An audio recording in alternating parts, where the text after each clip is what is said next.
안녕하십니까. 배당당 영상 훈련을 여러분. 오늘은 천국에 들어가는 방법에 관련돼서 같이 은혜를 나누고자 합니다. 먼저 본문의 말씀을 읽어보도록 하겠습니다. 낙타가 바늘기로 나가는 것이 부자가 하나님 나라에 들어가는 것보다 쉬우니라 하시니 제자들이 매우 놀라 서로 말하되 그런즉 누가 구원을 얻을 수 있는가 하니 예수께서 그들을 보시며 이르시되 사람으로는 할 수 없으되 하나님으로는 그렇지 아니하니 하나님으로서는 다 하실 수 있느니라. 아멘. 마가복음 10장 25절에서 27절 말씀입니다. 마가복음은요, 기원 후 한 70년경에 쓰여졌습니다. 마가복음은 그 당시 율법적인 유대인들을 대상으로 쓰여졌으며 율법적 유대인들이 예수님의 메시지를 받아들일 수 있도록 도와주는 것이 목적이었습니다. 그런 이유로 예수님에 대한 족보도 없고요. 다른 복음에 비하면 구약의 이야기도 별로 없습니다. 좀 약간 좀 거칠고 좀 딱딱한 그런 복음이라고 할 수 있죠.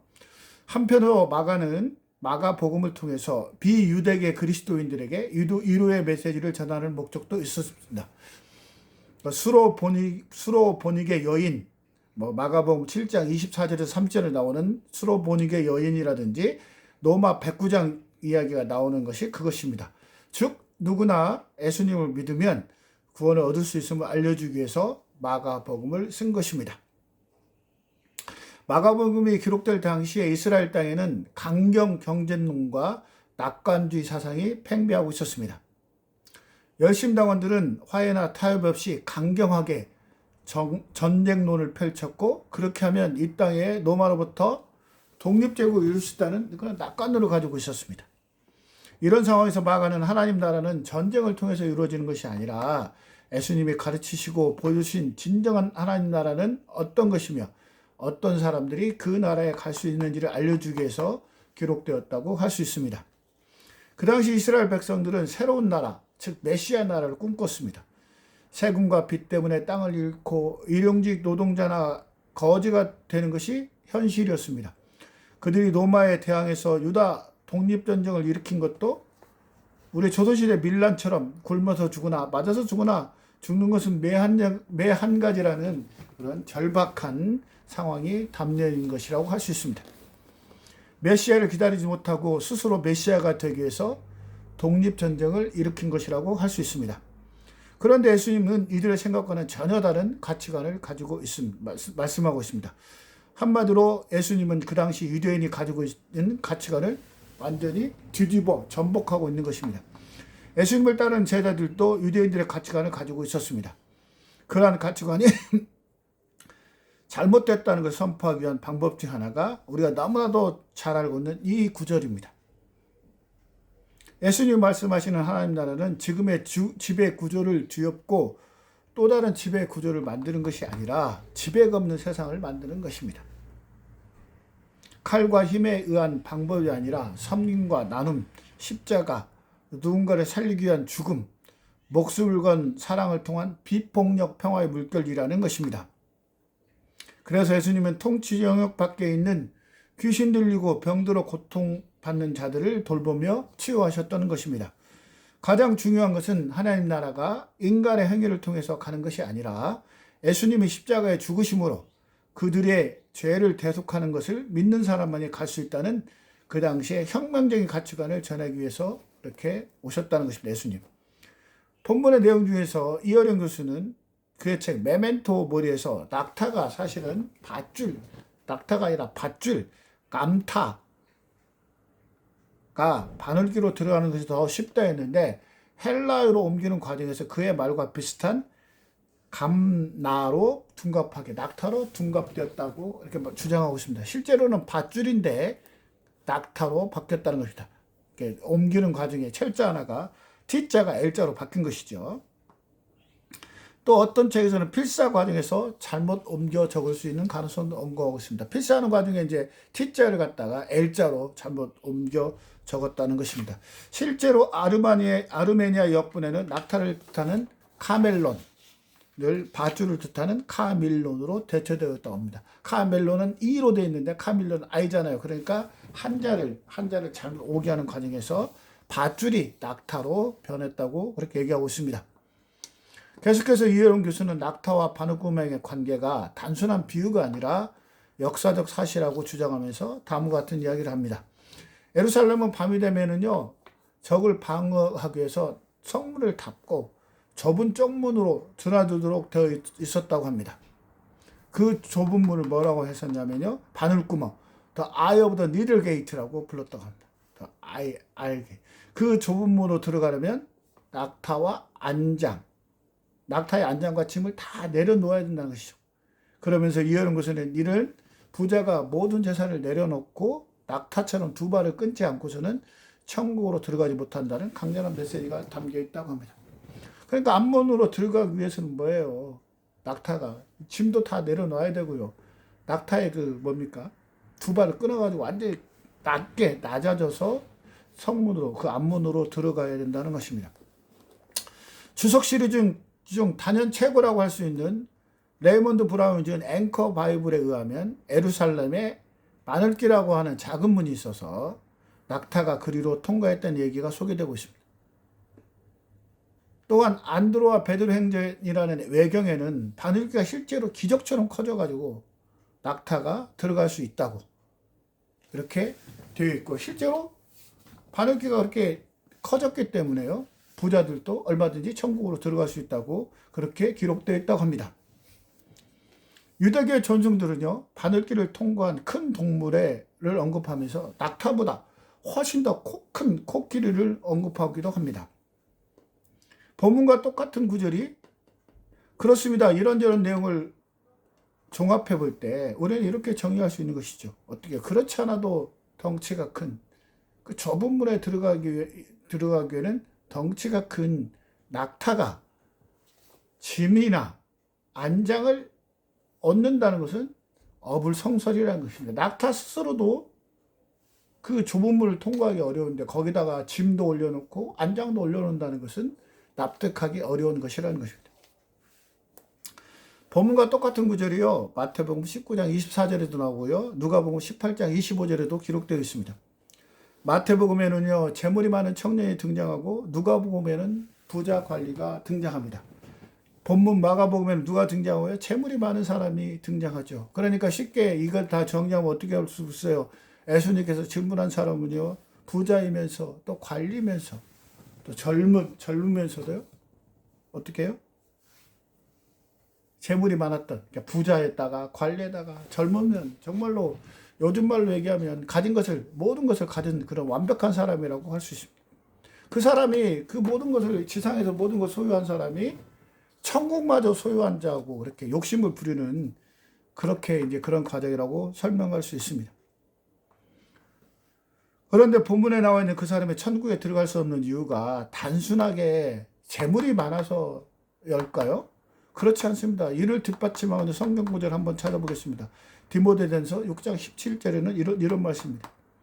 내가 이 세대의 부한자들을 명하여 마음을 높이지 말고 정함이 없는 재물에 소망을 두지 말고 오직 우리에게 모든 것을 후히 주사 누리게 하시는 하나님께 두며.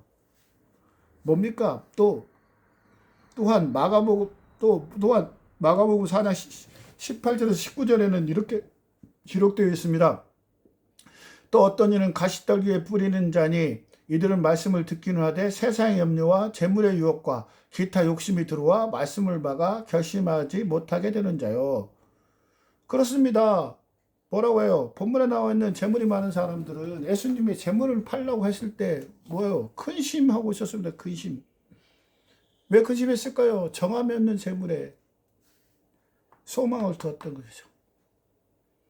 말씀을 들었는데 재물의 유혹으로 말씀이 막혀서 결심하지 못했던 것입니다. 재물의 유혹 때문에.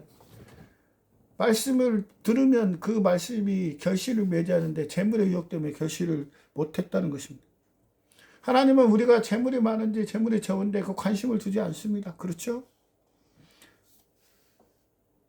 공교롭게도요, 이 말씀 전후에 예수님의 죽음과 부활이 기록되어 있습니다. 마가복음 8장 31절, 9장 31절, 10장 33절 세 번에 걸쳐서 죽음과 부활이 기록되어 있습니다. 그럼에도 제자들은 예수님의 생각을 깨닫지 못했고 묻기도 두려워하고 있습니다.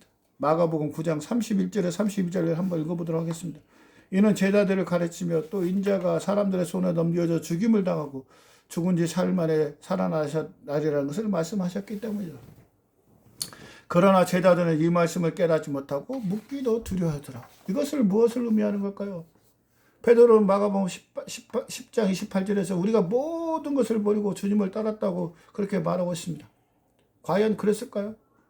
처음 갈릴리 바다에서 예수님이 불렀을 때는 다 버렸을지는 모릅니다.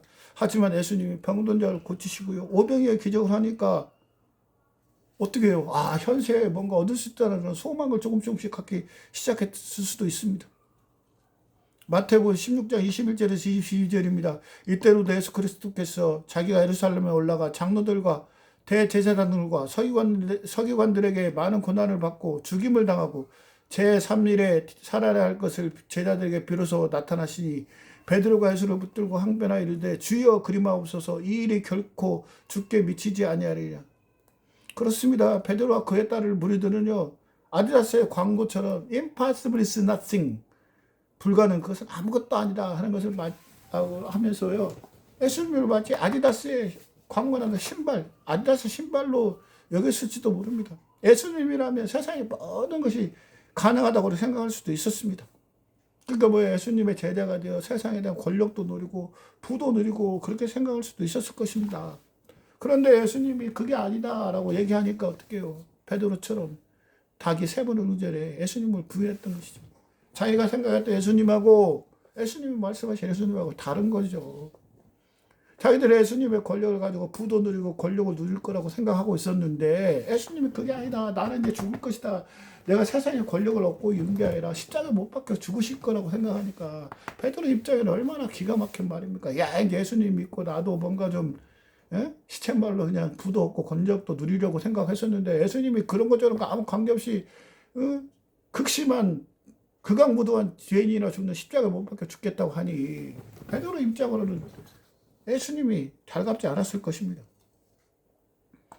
얼마나 실망했겠습니까? 그렇기 때문에 그런 실망감으로 다유르기 전에 예수님의 3번이나 부인할 수도 있습니다.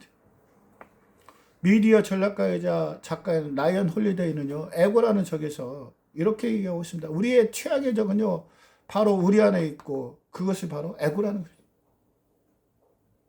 그런 에고를 자기 자신이 가장 중요한 존재라고 믿는 건강하지 못한 믿음 또는 다른 사람을 안중에 두지 않고 자기 자신에게 초점을 맞추는 것을 할 수 있어요. 에고가 뭐냐면 내가 제일 잘 나간다. 다른 사람들은 관심도 없어요. 나한테만 관심이 그걸 바로 에고라는 것입니다. 야망이나 재능 또 충동 이거 갖고 있을 때 에고는요 그림자처럼 따라다닙니다. 그림자처럼. 그리고요 어떤 사람을 사상가나 실천가 또 훌륭하게 창의적이고 또 예배한 기업을 이루거나요 권력자로 만들기 위해서요 에고가요 필수 불가결에 따라갈 수도 있습니다. 반드시 필요해요. 그 에고라는 힘 때문에 어떻게 해요? 그걸 동력으로 삼아서 자기가 더 높이 더 많이 계속 올라가다 보니까 유명한 사람이 되고 그렇게 돈 많은 사람이 되어 있다는 것입니다. 그런데 결국 뭐예요? 그것 때문에 마지막에 그냥 와장창 무너져 가지고요 빈털터리가 된다는 것이죠. 그 에고라는 힘이 계속 극강으로 계속 올라가다 보면 아나무인이 되고요. 자기밖에 모르는데 그 사람이 끝까지 갈 수가 있겠습니까? 에고는 스스로 잘났다는 믿음을 만들고 듣고 싶은 것만 듣게 한다는 겁니다. 다른 사람들과의 협력을 방해하고 세상과의 단절을 가져옵니다. 결국 자기만의 환상 속에서 살고 있다는 것이죠. 그러니까 결국에는 잘 나가다가 막판에 와장창 무너진 것이죠. 자기가 세상 잘났으니까. 세상을 우습게 보다가요. 결국에는 망한다는 것입니다. 이것을 부추긴 게 뭐예요? SNS입니다. SNS. 페이스북을 포함해나 유튜브 이런 것들이 뭐예요? 전부.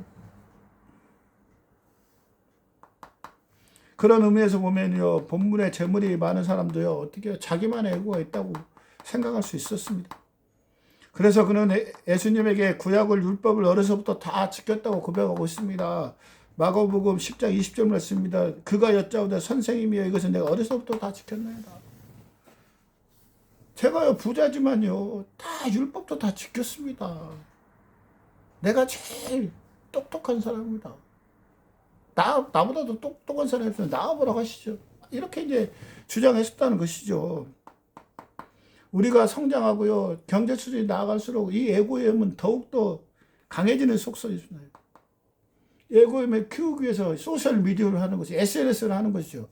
페이스북을 하고, 페이스북에 좋아요 뭐 눌러주고요, 유튜브에 뭐 인스타그램에 계속 눌러. 그러다 보면 어떻게 해요? 현실은 완전히 그냥 비참하게, 하다못해 정말로 나쁘게 표현하면요, 라면도 먹기 힘든데요, SNS에서는요 자기가 강남에서 벤츠 타고요, 아주 그 고급 아파트에 살고요, 날마다 멋있는 양식을 먹고 그렇게 살고 있는, 현실은 전혀 그렇죠. 그래서 좋아요를 그 받기 위해서 계속 그 똑같은 것을 찍고 하다 보면 결국은 어떻게 돼요? 현실은 전혀 그렇지 않잖아요. 그래서 나락으로 떨어지는 그런 일들이 많이 있습니다. 결국 SNS를 많이 하다 보면 어떻게 돼요? 내면에서 위안을 찾아야하는데 바깥에서 들어오는 그런 평판에만, 그 가짜 평판에만 관심을 갖게 된다는 겁니다. 그래서 논어 유령공표는 이런 말이 있습니다. 군자 구제기요, 소인 구제인이라. 군자는요, 자기 자신한테서 자기 자신을 찾는 거죠. 내 자아가 어떻게 됐는지 찾는 거고요. 소인은 뭐예요? 다른 사람에게서 찾는 거예요. 이 말이 무슨 말입니까? 군자는 자기를 성찰하고 내가 잘못됐는지 잘 됐는지 그걸 성찰하고 자기 점검하면서 잘못된 부분을 고쳐 나가는데요. 소위는 뭐예요? SNS, 특히 SNS, 다른 사람이 와 그냥 이렇게 추앙하고 잘났다고 막 떠드는데 현혹되다가 결국 어디로 나락으로 떨어진다는 것입니다, 여러분. 공자가요 굉장히 중요한 말씀하셨죠. 진정으로 중요한 게 뭐예요? 자아 성찰이라는 거, 자아 성찰. 그리고 진정한 지혜와 덕은 내면에서, 그렇죠. 자기 내면에서 진정한 지혜와 덕이 내면에서 오는 거죠. 다른 사람의 평판에서 지혜와 덕이 오는 것은 아니지 않습니까? 에고의 또 다른 단점은 뭐냐면요, 마음먹으면 무엇이든지 할 수 있다는 걸 헛된 믿음이라는 헛된 믿음. 내 마음대로 내가 하지 모든 걸 할 수 있다. 우리가 무엇을 할 수 있는지 객관적으로 성찰하지 않는 이상은요, 이런 믿음은요 무지무지하게 위험한 것입니다, 여러분. 아무 능력도 없는 내가, 자기가 사업도 뭐 조그마한 구멍가게조차도 할 수 없는 사람이, 야 나는 그냥 뭐 삼성이나 현대처럼 큰 기업을 이룰 거라는 믿음을 가지고 계속 밀어붙인다면 그보다 위험한 게 어디 있습니까? 그런 욕구 저변에 깔려있는 게 뭐예요? 남들에게 인정받고 싶은 욕구 때문에 그런 것이 아닙니까? 그리고 야 나도 정주영처럼 뭐 이건희처럼 훌륭한 기업을 만들 수 있다. 자기한테는 재산도 없고 아무것도 없고 뭐 사실 그런 경험도 없음에도 불구하고 그런 헛된 망상에 걸쳐서 계속해서 가다 보면 어떻게 돼요? 나락으로 떨어질 수밖에 없죠. 그래서 건강한 에고를 가진 사람은 뭐예요? 자기가 실제로 이룩한 성취에 따라서 그 믿음을 가지고 있는 거예요. 내가 이만큼 했으니까 그 다음에 더 이만큼 했을 거다. 조금씩 스텝 바이 스텝으로 차근차근 나아갈 수 있다는 것입니다. 그러면서 실패하기도 하겠죠. 그러면 뭐예요? 아, 내가 좀 부족하구나. 내가 좀 절제해야 되겠구나. 겸손할 줄도 알고요. 절제할 줄도 알다는 것입니다. 그리고 크게 성공했다고 해서 뭐예요? 잘난 척 하지도 않는다는 것이. 왜냐하면 그 자기가 이룬 성공이라는 것이 전부 자기가 이뤄내는 것이 아니라 때때로 운이 작용하고요. 기독교식으로 얘기하면 하나님이 도우심으로 이만큼 올라왔다고 이렇게 믿는다는 것입니다. 그러니까 스스로 겸손할 수 있게 되고요. 행동을 조심하게 되는 것이죠. 이렇게 자기 자신한테 근거 없는 자신감을 가지고 있는 사람들이 공통점이 뭐냐면 거칠애를 중요시합니다. 거칠애. 속에 있는 내면보다 바깥에 드러나는 것들을 더 좋아합니다. 남한테 보여주기 위해서 계속 행동하시죠. 남한테 보여주기 위해서 하는 행동이요, 결국에는 뭐가 되겠어요? 그 자기 자신의 인생이라고 할 수가 없는 것이죠. 그렇다고 해서요, 그런 사람들이 반드시 뭐 100%, 100%큰 성공을 거둘 수 없다고 또까지는 얘기할 수 없습니다. 그런 사람들 중에 왕왕 또 성공을 거둔 사람도 있습니다. 그런데 성공을 하고 난 다음에가 문제죠. 목표를 이루고 나면 어떻게 돼요? 권위, 권력, 자만, 욕심 같은 걸로 인생을 쳐. 야, 나도 내가 이런 사람이야. 야, 나 무시하지 마. 그리고 막 권력을 챙기고요. 자기 다른 사람을 무시하고요. 더 높은 꿈을 꾸고요. 나는 특별한 천재고 나만이 뭐 독창력을 가지고 있다고 계속 믿고 나가는 거죠.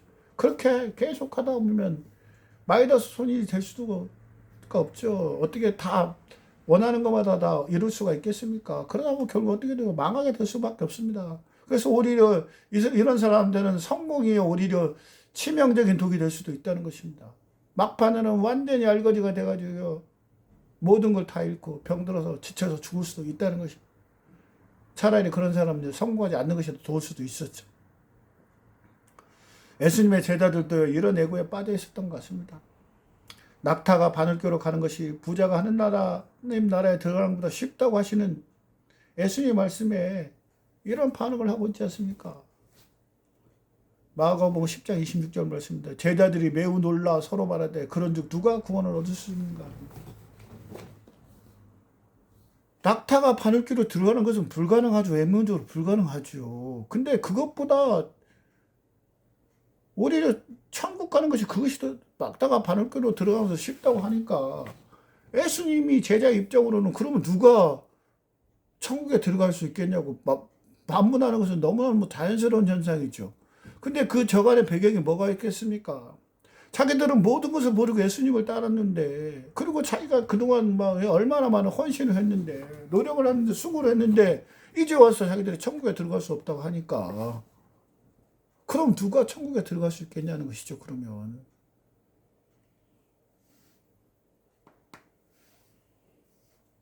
이 말은 뭐예요? 야, 그래. 나 말고 나처럼 이렇게 수고하고, 어렵게 한 사람들도, 당연히 들어가면 자만심 있겠죠. 자만심 있고.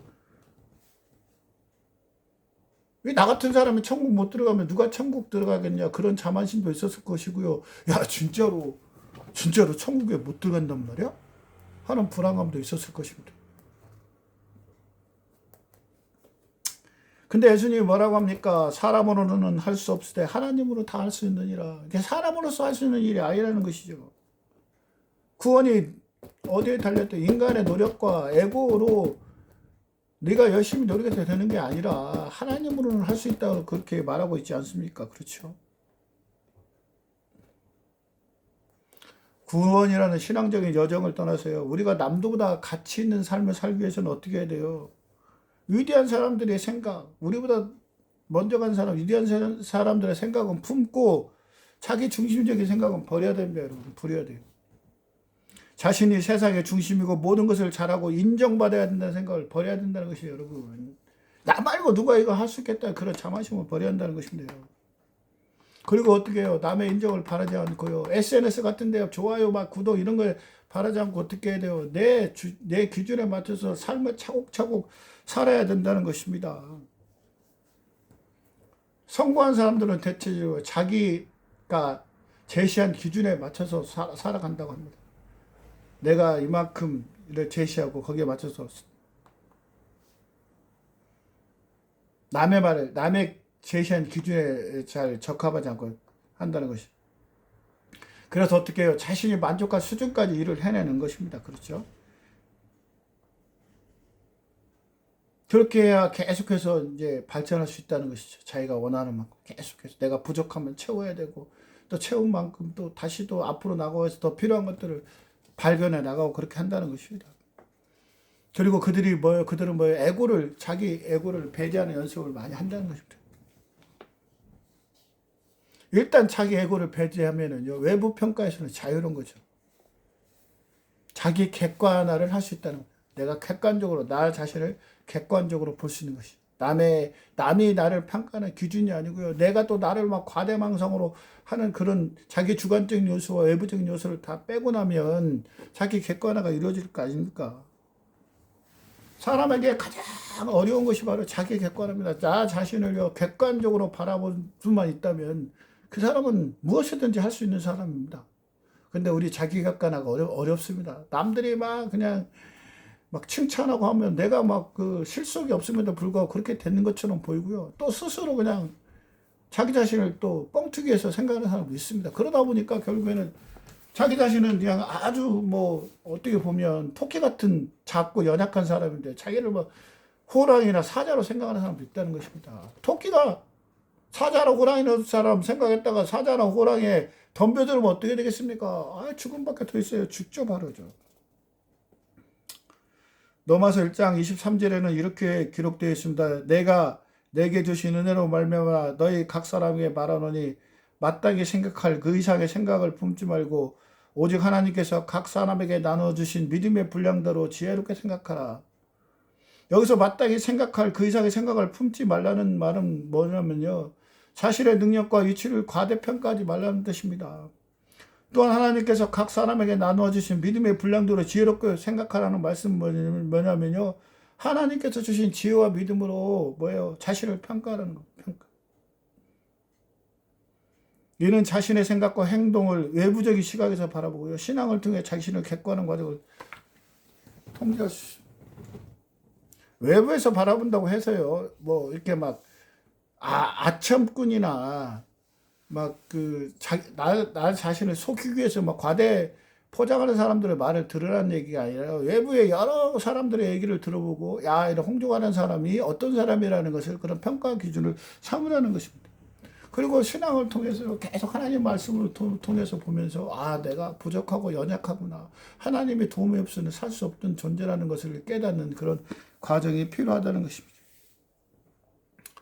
자기 객관을 한다고 해서 현실을 포기하라는 의미 아닙니다. 오히려 현실이 어려우면 어려울수록 자기 객관을 통해서 하나님의 능력을 통해서 더 나아질 수 있다는 것을 말하고 있는 것입니다. 닉 부이치치라는 사람이 있습니다. 혹시 들어봤는지를 모르겠는데, 닉 부이치치는 1982년 12월 4일에 호주에서 태어났습니다. 태어날 때부터 다리와 손목을 가지고 있지 않았어요. 그는 종양성 골수 결핍증, 태아기에 골수가 발달하지 않은 상태로 태어났기 때문에요, 이런 장애를 갖고 있습니다. 태어날 때부터 사지가 없이 태어났어요. 사지가 없어. 손과 발이 없습니다. 몸통만 있는 거, 몸통만. 얼마나 어렵겠어요. 학교에서 괴롭힘과 차별을 받았겠죠. 이상한 외계인 같지 않겠습니까? 몸통밖에 없습니다. 심리적으로 많은 고통을 당했죠. 아이고, 어째요, 하나님. 나를 이런 부모님도 원망을 많이 했겠죠. 왜 남들은 다 정상적으로 태어났는데 손과 발이 없이 태어났으니, 손과 발이 없으니까 얼마나 불편하겠어요. 그래서 어린 나이에 자살을 수도 없이 시도했는데 죽지 않았어요.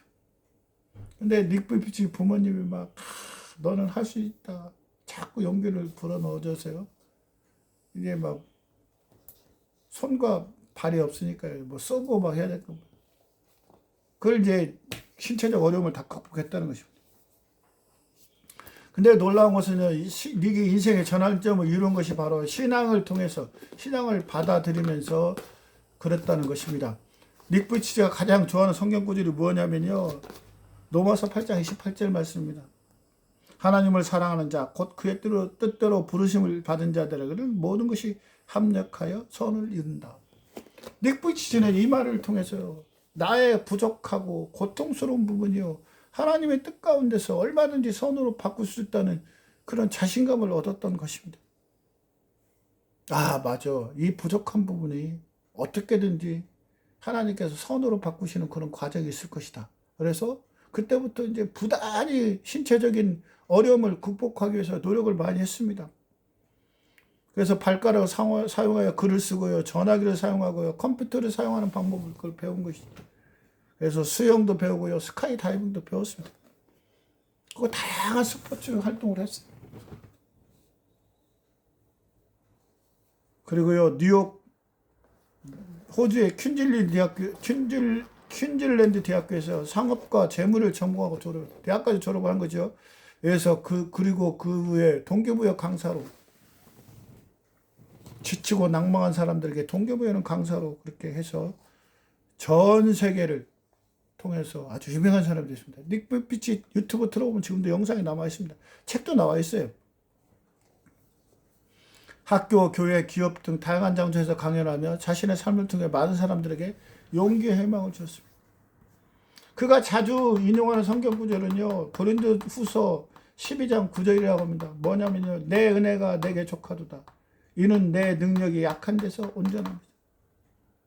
그렇습니다. 하나님의 능력은요, 우리가 약한 데면서 최고의 그런 능력을 가져오는 것입니다. 우리가 약하면 어떻게 돼요? 하나님의 능력과 지혜를 사모하게 되잖아요. 하나님이 주시는 지혜와 능력은요, 세상이 감당할 수 없는 것입니다. 세상에 줄 수 없는 거예요. 세상이 준 것보다 지혜와 능력보다 훨씬 더 뛰어난 지혜와 능력을 주시는 겁니다. 그 지혜와 능력으로 살기 때문에 어떻게 해요? 세상을 이길 수 있는 거 아닙니까? 그러니까 어떻게 해요? 그 약함을요, 두려워하고 겁내지 말고요. 그 약함을 통해서 하나님께서 나한테 어떤 능력을 부어주시는지 깨닫고 노력을 하다 보면은요, 우리의 약함이 강함이 된다는 것입니다. 아르투 쇼펜하우라는 철학자가 있습니다. 우리에게는 염세주의 철학자라고 얘기하고 있죠. 그래서 그 사람 뭐예요? 삶을 본질적으로 고통스럽고 부정적으로 보는 비관주의적인 관점을 가졌죠. 그래서 염세주의 철학자라고 하잖아요. 그런 고통과 삶의 부정적인 면을 강조했지만은요, 이를 극복하기 위한 구체적인 해결책이나 실천 방법을 제시했죠.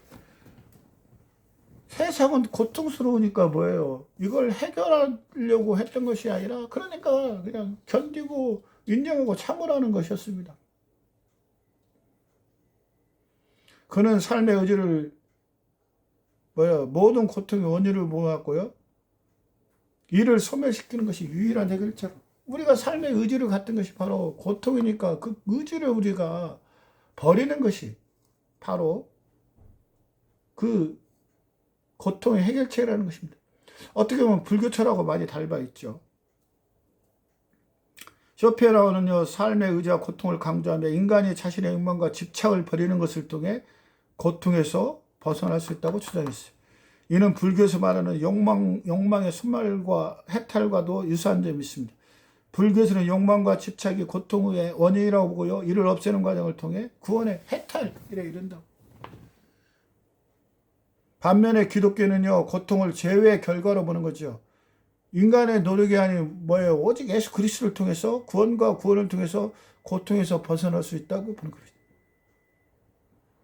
인간의 죄와 사망에 대한 해법을 제시해 주는 것은요, 오직 예수님밖에 없습니다.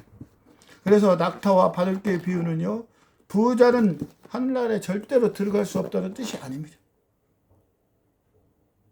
낙타와 바늘개 비유는요, 부자는 절대로 하늘나라에 들어갈 수 없다는 그런 뜻입니다. 하지만 부자만 못 들어가겠습니까? 가난한 사람도 자기 의지를 가지고 하늘나라에 들어갈 수 없다는 뜻입니다. 그래서 마가복음 10장 27절 이렇게 기록되어 있습니다. 예수께서 그들을 부르시며 이르시되 사람으로는 할 수 없으되 하나님으로는 그렇지 아니하니 하나님으로서는 다 할 수 있느냐. 사람으로는 할 수 없다고 되어 있어요. 사람이 제 아무리 노력을 한다고 해도 천국에 들어갈 수 없다는 것입니다. 여러분. 구원은 오직 하나님으로만 할 수 있다고 되어 있습니다. 여러분, 이제 진지하게 생각을 해야 됩니다, 여러분. 그리고 이런 질문을 한번 해볼 필요가 있죠. Why did he choose him? Why did he choose me? 왜 예수님께서 나를 선택하셨을까요? How much did you pay for salvation? 여러분, 구원을 위해서 얼마나 지불하셨습니까? 예수님께서요, 여러분을 선택한 것은 아무 이유 없어요. 무슨 이유가 있는 것도 아니에요. 그거 여러분이 구원을 위해서 지불한 돈이 있습니까? Nothing. 아무것도 없습니다. 아무것도 지불한 것이 없어요. 오직 예수님께서 여러분을 그냥 예수님의 사랑을 여러분 선택하고 구원에 이르시게 된 것입니다. 루터의 종교개혁의 핵심이 뭐예요? 바울과 어거스틴을 따르는 하나님의 은총의 재발견이었습니다. 이를 강조해서 루터는 율법과 복음, 행위와 은총을 철저하게 구별하고 있습니다. 루터 당시에 가톨릭의 교회의 구원과는요, 인간의 구원은 근본적으로 하나님의 은총에 의해서라는 것을 부정하지는 않았어요. 그런데 거기다가 뭘 첨가했냐면요, 하나님의 인간에게 은총을 베풀어 주시는데 다만 인간이 그 은총을 받기 위해서는 최소한의 요구사항을 이루어야 된다. 요구사항. 그게 이제 일종의 유명론인데요. 그걸 가르친 거지. 그 유명한 경구가 뭐예요? 내 가운데 있는 것을 행하라. 그러니까 인간이 자신에게 주어져 있는 자연적인 능력을 따라서 최선을 다하면 비록 그 행위가 하나님의 의의 기준에 부합하지 않음에도 불구하고 하나님은 그를 의롭게 한다는 은총을 부과한다. 이게 무슨 말입니까? 인간이 자연적인 의지를 따라서. 그러니까 구원이 하나님한테 은총이 하나님이 100% 주는 건데 그것만으로는 부족하고 네가 무엇을 해야 된다는 것이야. 네 마음에 이웃을 도와주라고 했으면 이웃을 도와줘야 비로소 구원에 이룰 수 있다는 것입니다. 구원은 하나님의 은총으로부터 말미암다는 것을 말하는 의도를 지니고 있죠. 그게 절대 틀리진 않았어요. 그럼에도 불구하고 그 은총은 무조건적인 것이 아니라 인간의 행위를 필수적인 조건으로 삼다는 점에서요. 조건적 은총이라고 할 수 있죠. 아까 뭐라고 그랬어요? 구원할 때 우리가 인간이 할 수 있는 건 아무것도 없다고 하는데 여기서 카톨릭에서 주장하는 것은 인간이 무엇인가를 할 수 있다는 것이죠. 그래서 그뿐만 아니라 내적, 외적 참여 같은 인간의 여러 행위들에 대한 하나님의 긍정을 통해서 이루어진다는 점에서 구원의 주도권이 원래 의도하지 않았지만 결과적으로 인간에게 주어졌다. 하나님의 구원을 주셨지만 네가 하는 인간이 하는 거에 따라서 인간이 어떻게 하는 거에 따라서 구원이 결정된다는 것입니다. 결국 뭐예요? 구원이 누구한테 주도권을 가지고 있는 것이에요? 인간이 주도권을 갖고 있다는 것입니다. 그래서 이 마르틴 루터가 펄쩍 뛴 것이에요. 그래서 솔라 피데 오로지 믿음으로라고 이렇게 주장을 했다는 것입니다. 루터는 수도 다뤘어요. 치열하게 금욕적인 삶을 살았어요. 하나님의 의에 도달할 수 없다는 절망과 죽음의 자기가 정말로 그냥 그러니까 금욕적인 삶을 삶에도 불구하고요. 하나님의 의에 절대 도달할 수 없다는 그런 절망, 죽음의 공포에서 벗어날 수가 없었어요. 그런데 이제 바울 서신 강연을 읽다 보니까요. 하나님의 의가 인간의 행위에 의해서 획득되는 것이 아니라 다만 하나님의 의에 전적으로 산물로 부과된다는 사실을 깨달았어요. 얼마나 기뻤겠습니까? 의는 전적으로 부패한 인간의 본성 안에서는 결코 발견될 수 없으며 오직 하나님에 의해서 선물로 주어진다는 이건 자신에게는 정말로 낯설었어요. 자기는 가톨릭의 뜻에 따라서 무엇인가를 해야 된다고 했는데 자기가 아무리 무엇인가를 해도 하나님의 의에 뭐 털끝만치도 도달할 수 없다고 생각했으니까 얼마나 절망스럽겠어요. 인간이 죽음을 이겨낼 수는 없는 거 아닙니까? 그런데요, 바울 서신을 보니까 자기 하나님의 의에 의해서 구원에 이룰 수 있다고 하니까 루터는 엄청나게 기뻤던 것이죠. 그래서 낯선 의라고 얘기했던 것입니다. 그렇습니다. 구원은 하나님에서 전적으로 주어지는 것입니다. 이런 의미에서 구원은 오직 하나님만을 행위의 주체로 하며 그 회개의 대상인 죄인으로서 인간의 생명을 부여하는 것 위에 그 어떤 동기나 목적이나 의도를 가지고 있지 않은 절대적인 선물이라는 것입니다. 그래서 루터는 종교 개혁을 하면서 뭐라고 해서 오직 믿음으로 솔라 피데라고 얘기한 것입니다. 프랑스의 페널록이라는 사람이 있습니다. 누이스타 시대의 궁정의 유일한 윤호위원이고요. 부르고누 공작의 가정교사였습니다. 교회에서도 높은 존경을 받던 페널록은요. 1695년에 캄브라의 대주교로 임명되었는데요. 그는 당대의 많은 유명 인사들과 교분을 맺으면서 그들의 영적 지도자로 활동했습니다. 그가 지은 책이 바로 그리스도의 완전 크리스찬 퍼펙션이라는 책입니다. 그는 이 책에서 하나님께서 우리에게 요구하시는 것은요. 하나님과 다른 피조물 사이에서 더 이상 나뉘지 않는 의지라고 합니다. 하나님의 손에 붙잡힌 유순한 의지는요. 부족하다고 구하거나 싫다고 거부하지 않고요. 하나님께서 원하시는 것이라면 무엇이든지 망설이지 않고 행하며 하나님께서 원하지 않는 그것은 그 어떤 상황에서도 행하지 않는 것이라고 얘기해요. 우리가 이런 의지를 갖게 되면 모든 것이 잘 되며 아무리 무의미한 오락거리라도요 선한 일로 바뀌게 된다는 것입니다. 하나님이 원하시는 거기 때문에요. 지루하고 답답하고 고통스러운 순간도 다 의미가 있다는 것입니다. 다시 말하면 하나님의 완전함을 향한 여정은요 고통이나 무거운 짐이 아니라 우리의 깊은 내적 평화와 자유를 가져다 준다는 것입니다. 베넬롱이 강조하는 바와 같이 우리가 하나님 앞에 온전히 있어서 그분의 뜻을 내 마음 깊이 받아들일 때 주님의 사람이 되는 삶은 자연스럽고 당당한 신앙의 생애 고백이 될 수 있습니다. 주님과 함께라면 기쁨이 우리의 동반자가 되고 세상의 어떤 어려움도 두렵지 않은 담대한 신앙의 길이 열린다는 것입니다. 내 욕망을 내려놓고 오직 하나님을 위해서 사는 그 삶은요 결코 희생이 아닌 복의 근원이 되어 우리를 더욱 강하게 하며 모든 상황 속에서 주님 앞에 미치도록 당당할 수 있는 원천이 된다는 것입니다. 그런 믿음을 가지고 오늘도 하나님께 충실한 그런 삶을 살기를 기원합니다. 샬롬.